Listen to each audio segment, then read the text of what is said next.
Bismillahirrahmanirrahim. Ismi Farha Firmaningrum wal an urid an asyrah lakum anil ijazil Quran.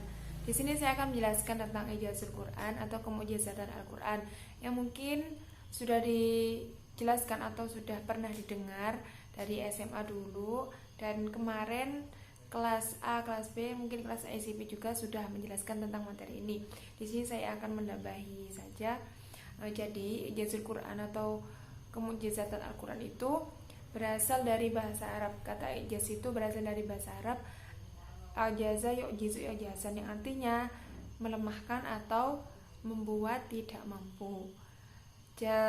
Selanjutnya dalam Kamus Besar Bahasa Indonesia, ijaz atau mukjizat itu artinya kejadian ajaib yang tidak mampu dinalar oleh kemampuan manusia, yang tidak mampu dinalar oleh akal manusia. Selanjutnya ada menurut Mana Al-Qotton bahwasanya ijaz atau mukjizat itu memperlihatkan kebenaran Rasulullah dalam pengakuannya kepada orang-orang Arab untuk menandingi semisal Al-Quran, untuk menandingi Al-Quran. Jadi ijaz Al-Quran ini berhubungan dengan orang Arab pada zaman dahulu. Orang Arab pada zaman dahulu itu tidak terima dengan adanya Al-Quran. Mereka ingin menandingi semisal seperti Al-Quran. Namun sepinter apapun penyair, mereka tidak bisa menandingi Al-Quran, karena Al-Quran memang berasal dari bahasa Arab. Namun bahasa yang digunakan dalam Al-Quran itu bukan bahasa orang Arab. Baik, selanjutnya hal ini itu diketahui bahwa orang-orang pada zaman dahulu, orang-orang Quraisy tidak bisa menandingi Al-Quran itu dibuktikan dengan cara Rasulullah menentang orang Arab pada zaman dahulu untuk yang pertama itu mendatangkan semisal Al-Quran secara keseluruhan. Jadi ditantang untuk membuat semisal yang seperti persis dengan Al-Quran. Itu yang pertama, seperti yang dijelaskan pada surat Al-Isra ayat 88. Selanjutnya yang kedua, ditantang untuk mendatangkan 10 surat yang menyamai surat-surat yang ada di dalam Al-Quran. Baik dari segi bahasanya yang bagus itu disuruh membuat 10 surat, sebagaimana yang dijelaskan pada surat Hud ayat 13. Selanjutnya yang ketiga itu ditantang untuk mendatangkan satu surat saja yang semisal dengan Al-Quran. Nah, orang-orang pada zaman dahulu, orang Arab pada zaman dahulu yang menentang adanya Al-Quran ditantang seperti itu, bisa apa tidak menandingi Al-Quran yang begitu hebatnya dengan bahasa yang sebagus itu. Baik, selanjutnya tentang macam-macam ijazul Quran. Di sini macam-macamnya itu banyak, ada perbedaan. Ulama ini mengatakan ada 2, ulama ini mengatakan ada 3. Menurut Mana Al-Qotton ada 3. Yang pertama ijaz lugawi, kemudian ijazul ilmi, dan ijaz tasyri'i. Juga ada yang mengatakan bahwa ada mukjizat hissiyah dan mukjizat akliyah. Baik, yang pertama itu mukjizat hissiyah. Mukjizat hissiyah itu artinya fisik atau dapat dilihat.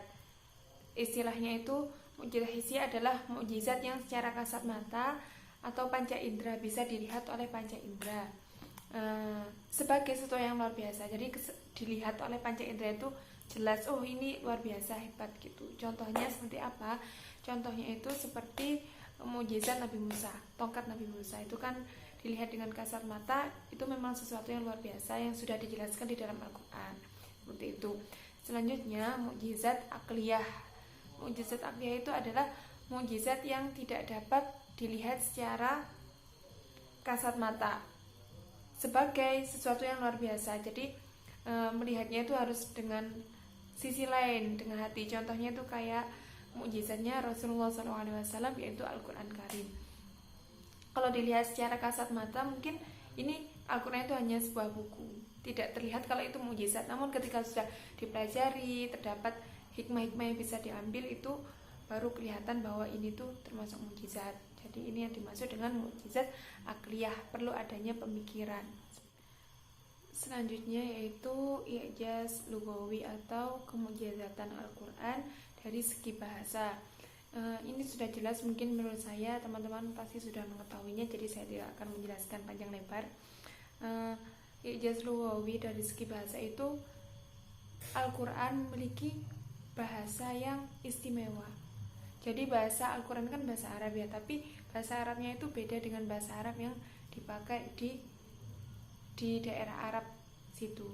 Jadi dari segi balaghahnya, susunan tata bahasanya, kenapa suatu kalimat semisal sama-sama arti menciptakan, kenapa dalam kalimat ini menggunakan ini, di kalimat ini menggunakan kata yang lain, seperti itu pasti ada filosofi di balik itu. Jadi kebahasaan Al-Quran itu sampai membuat masyarakat Arab pada zaman dahulu itu iri, jengkel. Jadi mereka ingin menandingi Al-Quran. Kenapa bisa sebagus itu bahasanya dari segi balaghahnya? Makanya muncul i'jaz Al-Quran ini. Jadi di orang-orang Arab itu disuruh menandingi, membuat tulisan Arab yang menandingi Al-Quran ini, tapi mereka tidak bisa karena memang kan Al-Quran kan wahyu dari Allah, tidak ada yang bisa menandingi Al-Quran.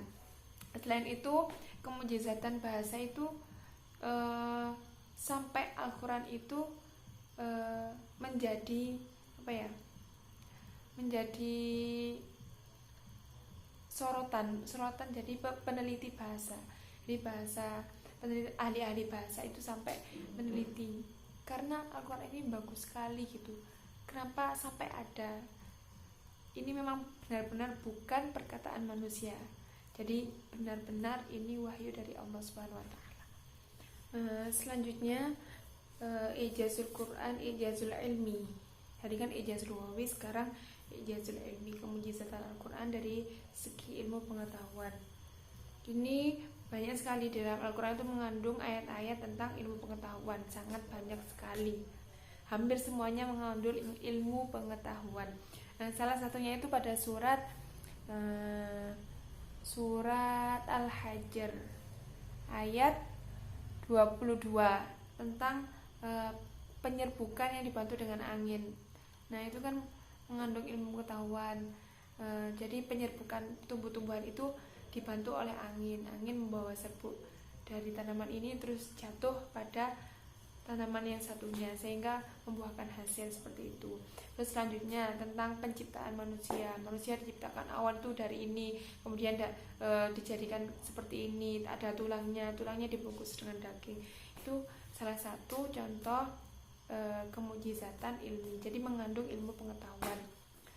Selanjutnya yang ketiga itu tentang i'jaz tasyri'i atau tentang hukum. Jadi kemujizatan Al-Quran, di mana Al-Quran itu mengandung banyak sekali hukum-hukum syariat di dalam Al-Quran. Hampir semua hukum itu diambil dari Al-Quran.